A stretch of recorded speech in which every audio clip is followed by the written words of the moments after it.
Hey, welcome to the Cherry Hills podcast. During this Advent season, we're in a teaching series called Glory, where we're discovering that the glory of God, present at creation, is made visible at the incarnation. Thanks for listening. Good morning, Cherry Hills. Hey, my name's Luke. If we don't know one another, it is great to be with you in worship and to celebrate the glory of God during the Advent season. So we're going to be in John's Gospel, chapter 1 today. If you've got a black Bible you want to use under the seats to be with us in the Word, it's going to be on page 860 in those Bibles under the seats. But there won't be a lot to follow along with. We'll be hopping around just in different places, but there won't be a lot to follow along with in John 1 because we're just doing one verse this morning. We're just going to reflect on one verse in John's prologue in his gospel this morning, and that's John chapter 1, verse 14. John chapter 1, verse 14 that we read during the candle lighting for Advent. In John chapter 1, verse 14, in Greek as the Apostle John originally wrote it, it's just 23 words. So this is a very short text. It might lead you to believe that the sermon is only going to be 23 minutes or less. I will not come through for you there. But there's a lot to say about this one verse because this verse has a lot to say itself, right? Like all great literature, John has chosen his words carefully and he's loaded them full of meaning. And so they have the power to communicate the scope and the depth of the gospel in just these short 23 words. So we're going to reflect and meditate on the glory of God together as it's revealed in John chapter 1, verse 14. This morning. Now, are we ready for our one verse? John chapter 1, verse 14. John writes, "The Word became flesh and made his dwelling among us. We have seen his glory, the glory of the one and only Son, who came from the Father, full of grace and truth." We'll spend some more time in the coming week thinking about grace and truth. I want us this morning to focus on glory, the glory of the Word made flesh who makes his dwelling among us. So let's just, before we unpack this, get some things on the table about glory, what glory is all about. Now, when I was a kid growing up and I thought about glory, I pictured myself at Old Trafford, the Theatre of Dreams. That's Manchester United's soccer stadium, okay? 75,000 screaming fans chanting my name and waving banners and singing songs. I've just scored the winner for the Premier League title. Glorious. I had a poster of Old Trafford on my wall growing up. My room colors were red and black and gold like the team, and that was glory to me. I know it's not glory to 99% of you, but to me, 12 years old, that was glory. What comes to mind for you when you think about glory? Have you had an experience or seen something that you would describe as glorious? I would guess that for most of us, there's a kind of common list of things that might come to mind. For some of us, when you think glorious or glory, you think of some moment of in awe around natural beauty, a wonder of the earth, right? Like you've ascended a mountain and you're standing on the summit above the clouds and you're just surveying the vista before you, and that is glorious. It's the only way you know how to talk about it. Or maybe it's sitting on the sand in the beach at sunset and dolphin fins are cresting the waves. I can picture scenes like that growing up in Florida, New Smyrna Beach. I can picture those moments. It's glorious. Maybe for some of us, it's not so much the natural beauty that comes to mind. Maybe it's just moments of sublime joy, like your wedding day, saying those vows, or the birth of your kids. Things that you just treasure, it's precious to you. Or maybe it's an achievement, something that you've accomplished, right? You finally went back to school and you got that degree, or you became a successful entrepreneur and it's important to you. There's weight to that. It has tremendous value in the way that you think about yourself and what your life's all about, and you're grateful. Each of these in their own way are all glorious things. Each of them have their own degree, their own measure of glory. If you're following in your notes, there are different degrees of glory. Paul will write about different degrees, different kinds, different levels of glory in his letters. There's different degrees of glory. Many things, as I've mentioned, are glorious, but not all in the same way or to the same extent, right? Sipping a cool glass of lemonade on a hot summer day, that's glorious. But man, when I see my son smile at me and I pick him up from daycare, he smells like this, just like wide mouth smile, and he reaches his arms out. Oh, like that is a whole new layer, a whole new level of glorious, right? There's different degrees of glory. And here's what I want to tell us this morning, and here's why this conversation about glory matters. If you're following your notes, a flourishing life depends on our willingness to give things the proper glory that they deserve. No more and no less. The proper glory they deserve, no more and no less. Now, we may not often use the language or think of glorifying things. You might talk about valuing things, treasuring things, honoring things, taking good care of things, loving things, having affection for things, right? Whether people or objects or experiences or memories. To glorify something is to ascribe it worth. Is to say this matters. It's important. It's to treat it as worthy of affection and care and honor. To consider something beautiful and meaningful and good. That's what it means to glorify something. Now imagine that you wanted to sell your car, okay? You're gonna trade up from that minivan. You're gonna go out and get the new Tesla Cybertruck. So you can drive around in what looks like a Elon Musk DeLorean, right? You're gonna go trade up, get rid of the Toyota Sienna. And you go and you wanna sell your Toyota Sienna, and you list it for $100. That minivan is gonna sell very quickly, right? And you're gonna be out a lot of money. Why? Because you've undervalued it, right? Like somebody's gonna look at that and say, that is a steal of a lifetime. You've undervalued it, right? You haven't regarded it with the kind of worth that it actually possesses. And so you're out, that's a loss, right? On the other hand, if you went out and you tried to sell your Toyota Sienna for $100,000, and you've been driving it, it's got 200,000 miles on it, right? It's never gonna sell, no chance, because you've overvalued it. You've ascribed too much worth to this. It doesn't actually possess, it can't bear the weight of the glory that you've tried to give your Toyota Sienna. It can't carry all that because it doesn't have the capacity. It's not really that valuable. It's not worth that level of affection and care and honor and money. You have to be able in life to give things the proper glory that they deserve, no more and no less. We make these kinds of decisions day in and day out in our lives, where we assign value to things according to the goodness that we see in them. And how well that we do this is the difference between health and unhealth in our bodies, in our relationships, in our responsibilities, in so many other things. And ultimately, there's spiritual significance to this as well. Life and death are at stake. Life and death hang in the balance in our capacity to discern what is truly glorious. And things go poorly in our lives when we get it wrong. When you place work over family and people, that will not go well for you. When you place entertainment over education, that will not go well for you. When you place the longing to prove that you were right over the longing to be reconciled to people, that will not go well for you.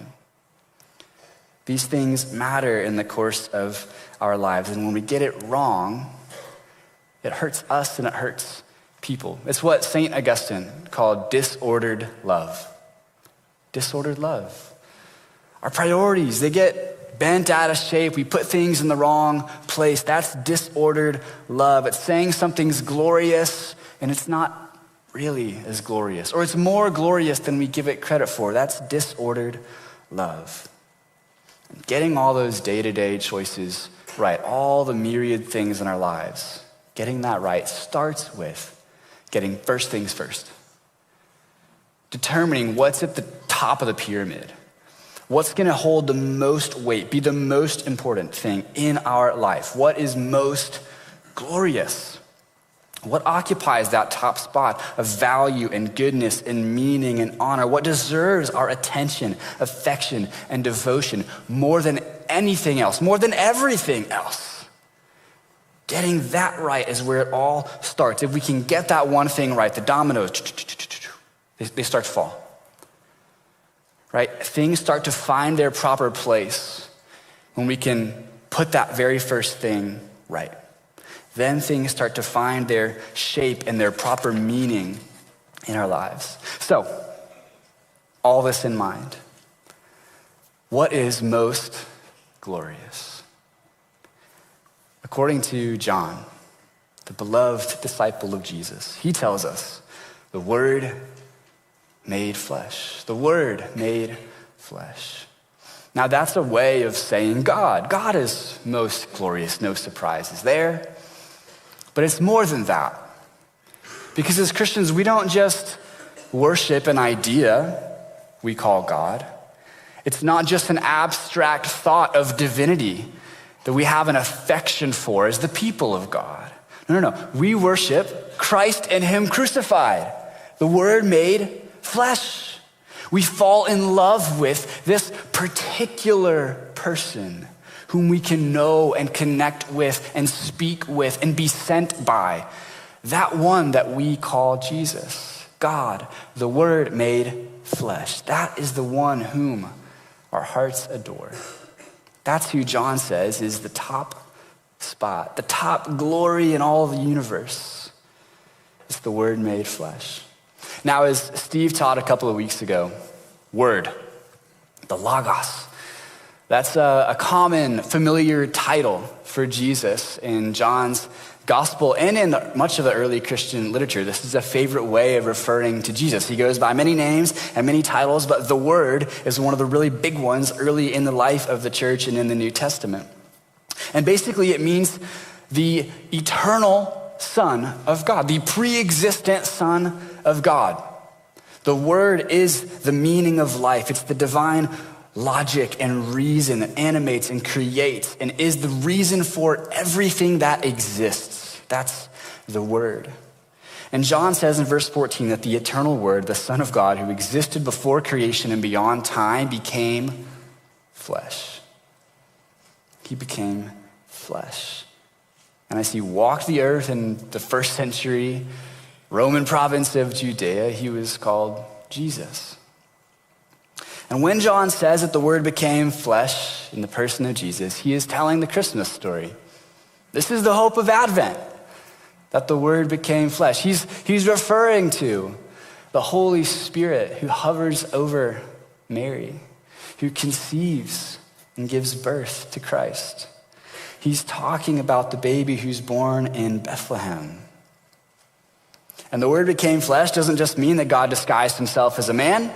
It doesn't just mean that Jesus only looked the part of a human. John means something far more scandalous, far more mysterious, and far more wonderful than that. John is saying that the divine nature, that God, from the moment of the Holy Spirit's miracle in the virgin womb, has forever united himself to a human nature. The divine and human natures will coexist in the person of Jesus.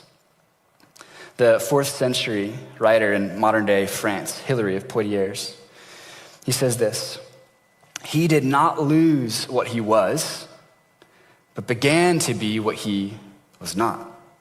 He did not cease to possess his own nature, but received what was ours." That's the miracle that we call the incarnation. That's the miracle of Christmas. That's the hope of Advent. That's the Word become flesh that John is talking about. Now, the idea that God would or could become human was outrageous and offensive to much of John's Jewish contemporaries. But in Jesus' own ministry, he's continually saying that this very event which so scandalized people was the fulfillment of the whole story. Like the whole thing has been leading up to this moment, and Jesus sees himself at the center of it all. All of Israel's scriptures are pointing to him. And so Jesus will say in John chapter 5, verse 46, if you believed Moses, you would believe me, for he wrote about me. I don't know how familiar you are with the books of Moses, but Moses never mentions Jesus or Word or Messiah. He's not outright explicit predicting Jesus, but Jesus says at the center of what Moses was writing, he's talking about me. John would later then cite a prophecy of Isaiah as he's dealing with some people who are skeptical and unbelieving the claims of Jesus. And after quoting from Isaiah, John then says these startling words, John chapter 12, verse 41.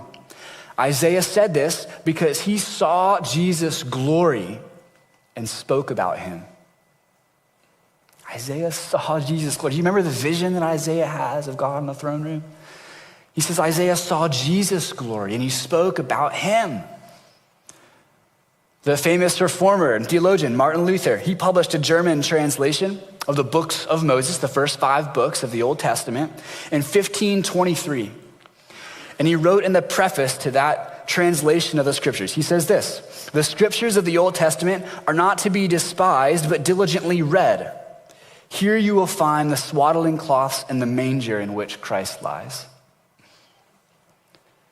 The scriptures are the manger in which Christ lies. And just as the shepherds would go to Bethlehem to find Christ, so we go into the scriptures to discover the word there all along. If you're following in your notes, the coming of the Word made flesh into the world, the glorious appearing of Jesus, is the fulfillment of Israel's hope. It's what was written all along that now in these latter days we can see, we can understand. The mystery has been unveiled before our eyes in the person of Jesus. He is the fulfillment of Israel's hope. And John is hinting at this in the verse that we're reflecting on today. John says that the Word made his dwelling among us. He didn't just become flesh, he made his dwelling among us. And that's a phrase that's easy to overlook, as if John is just saying, he was here. He walked the earth.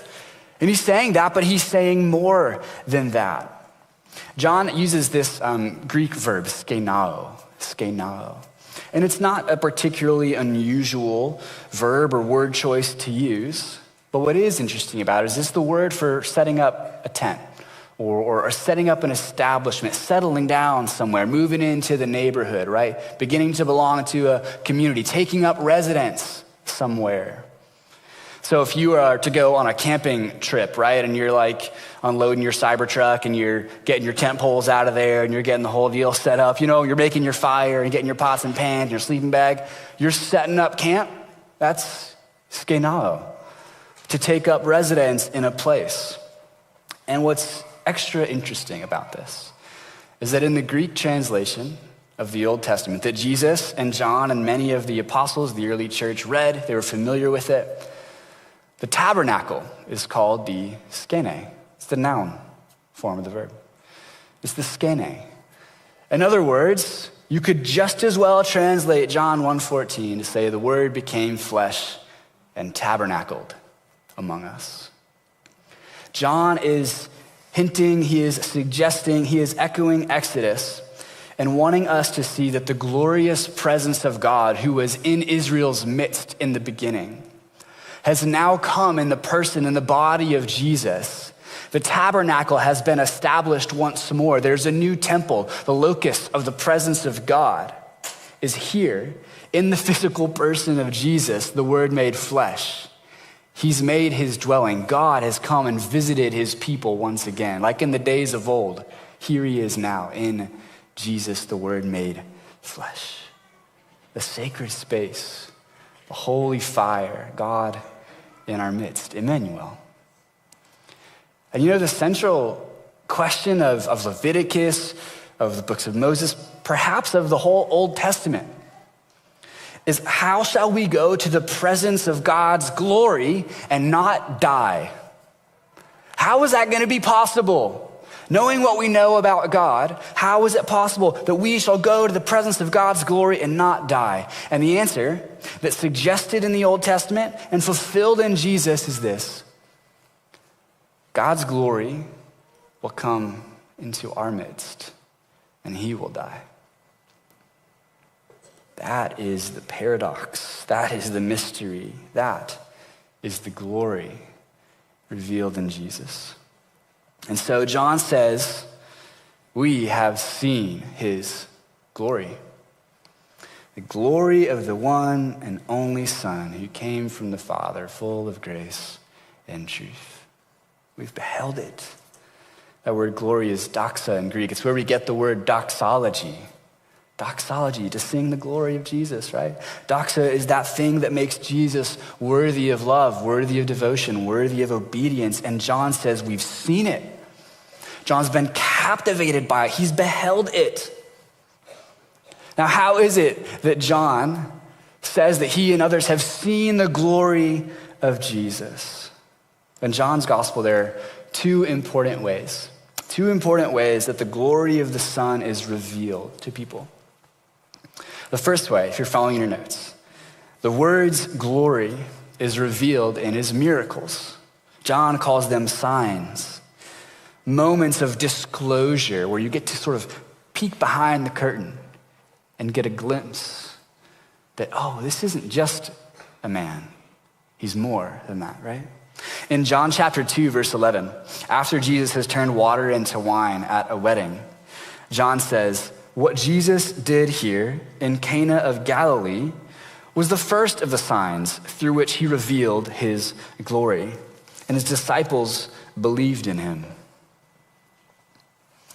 Jesus makes known his glory through signs which point to his divine nature. He's a human being, just like you and me, human body, human soul, human will, fully human, truly human. But at moments in his ministry, he worked wonders that glorified God and revealed to people what was there behind or in addition to the human nature, that God was in their midst. He makes known to people his sonship, that is, his relationship to the Father. When Jesus went to Bethany on another occasion to raise his friend Lazarus from the dead, Lazarus' sister Martha, she had wanted Jesus to come earlier, but now that he's there and Lazarus has already died, it's been 4 days, and so she protests. I think the King James says he stinketh. She's saying he's already decomposing. You're too late, So she says, don't do anything. It's done. But Jesus wants to roll the stone away anyways. And in John 11, verse 40, Jesus said, did I not tell you that if you believe, you will see the glory of God?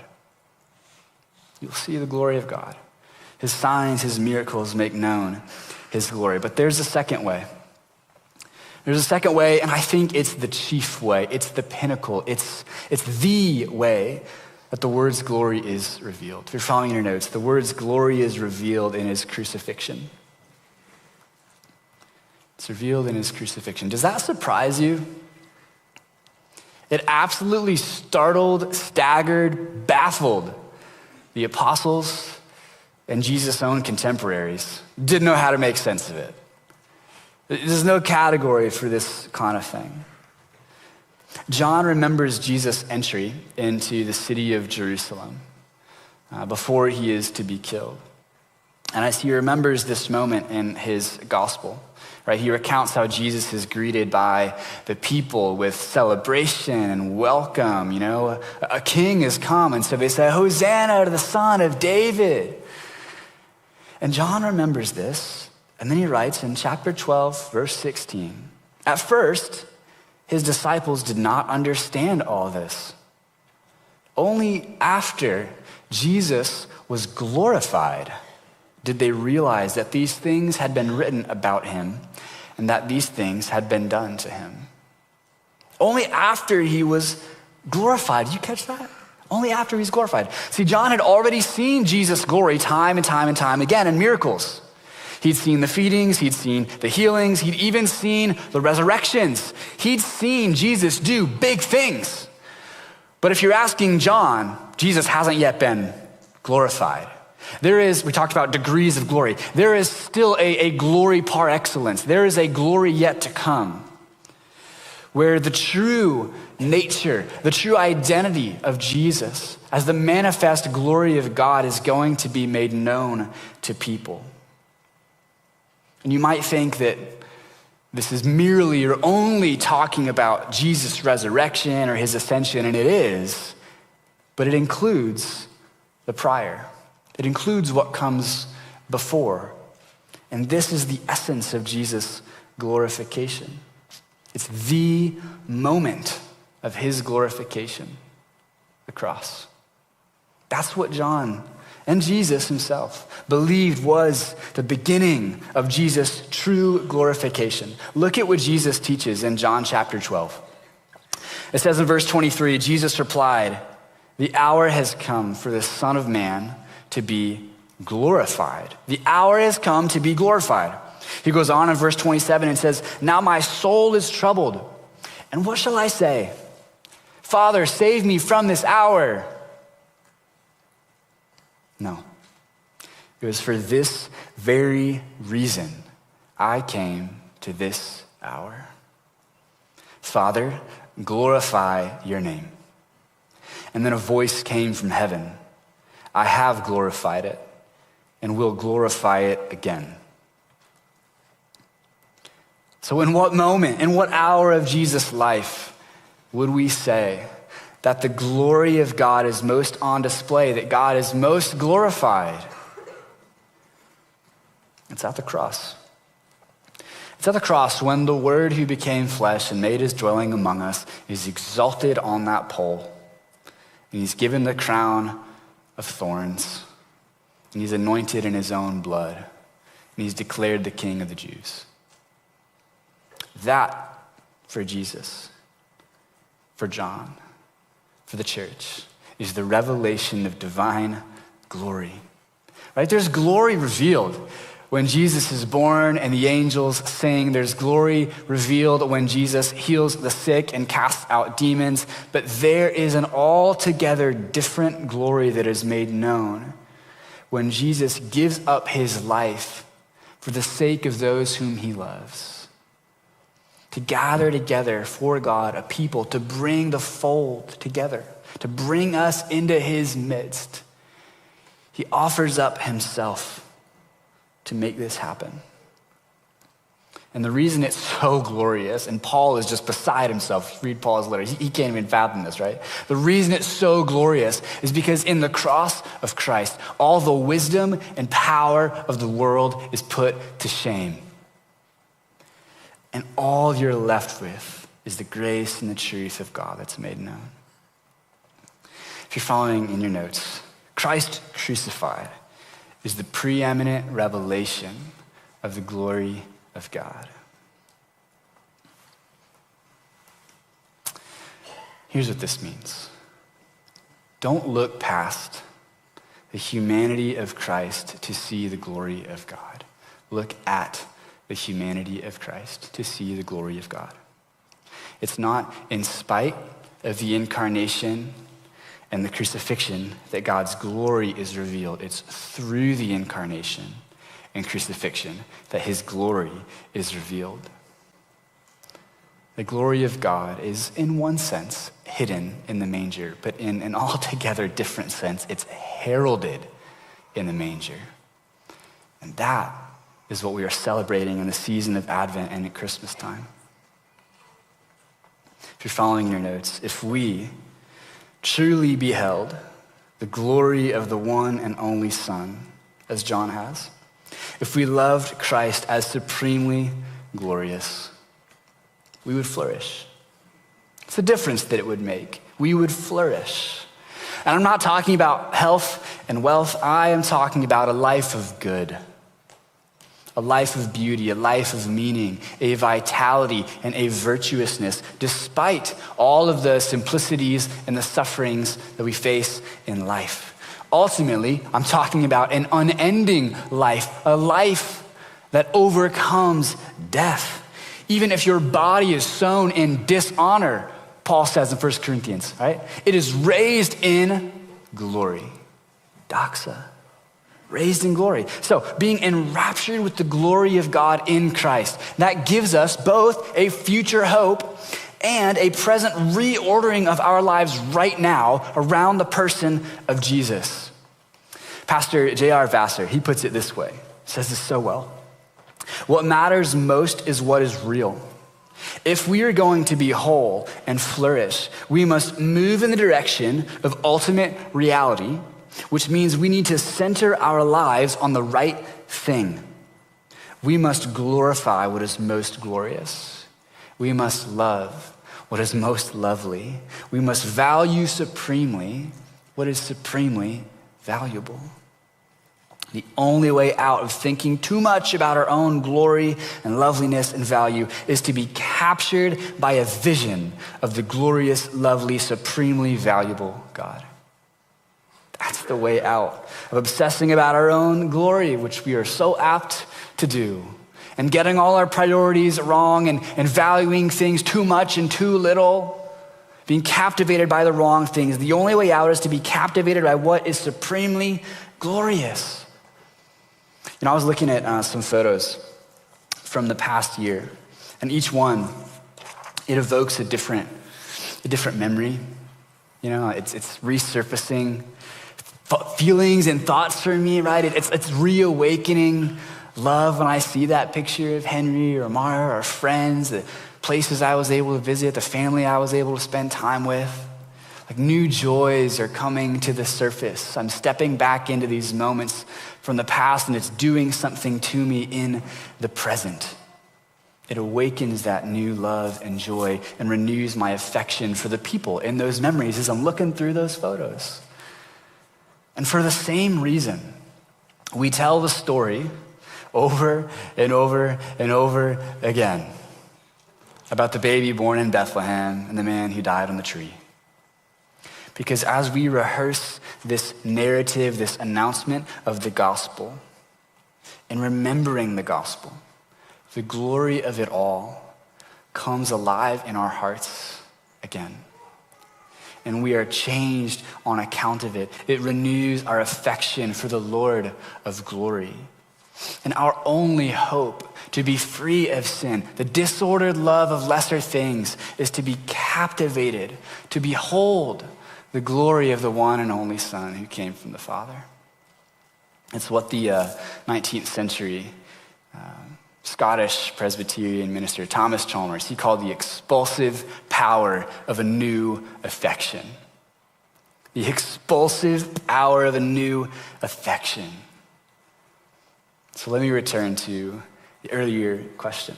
What is most glorious?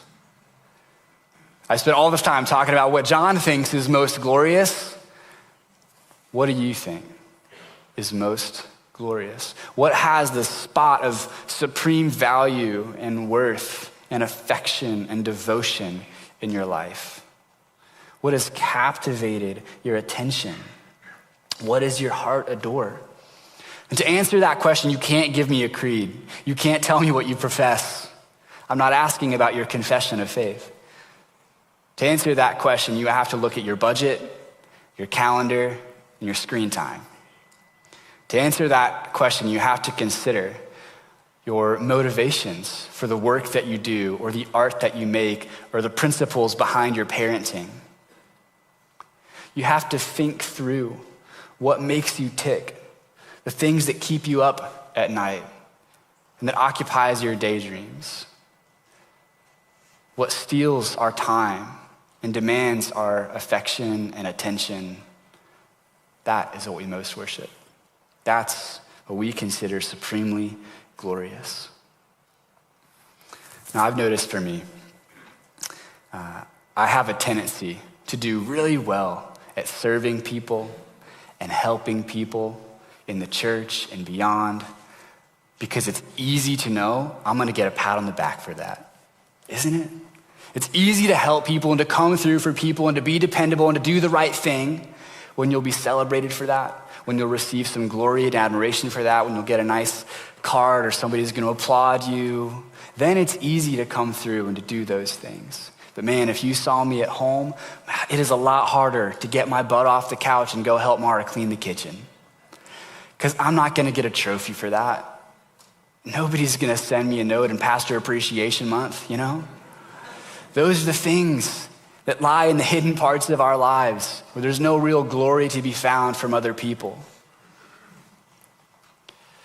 And I know this to be true.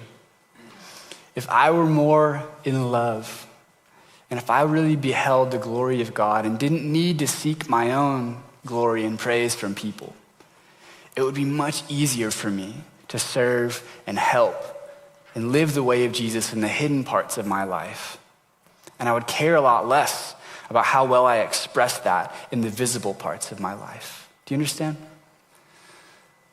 This is why it matters that we really have a genuine affection for the glory of God, and not for our own glory or for the glory of lesser things. So I can't give you a challenge this morning. Love God more. Worship better. I can't. That's not what I say to you this morning. All I can say to you is the question. All I can do is offer you the question and the invitation. Isn't he worth it? Isn't he good? Isn't he glorious? So what is it that's capturing your vision these days? Thank you for listening to this week's teaching. If you'd like more info on our church, you can visit our website or find us on Facebook.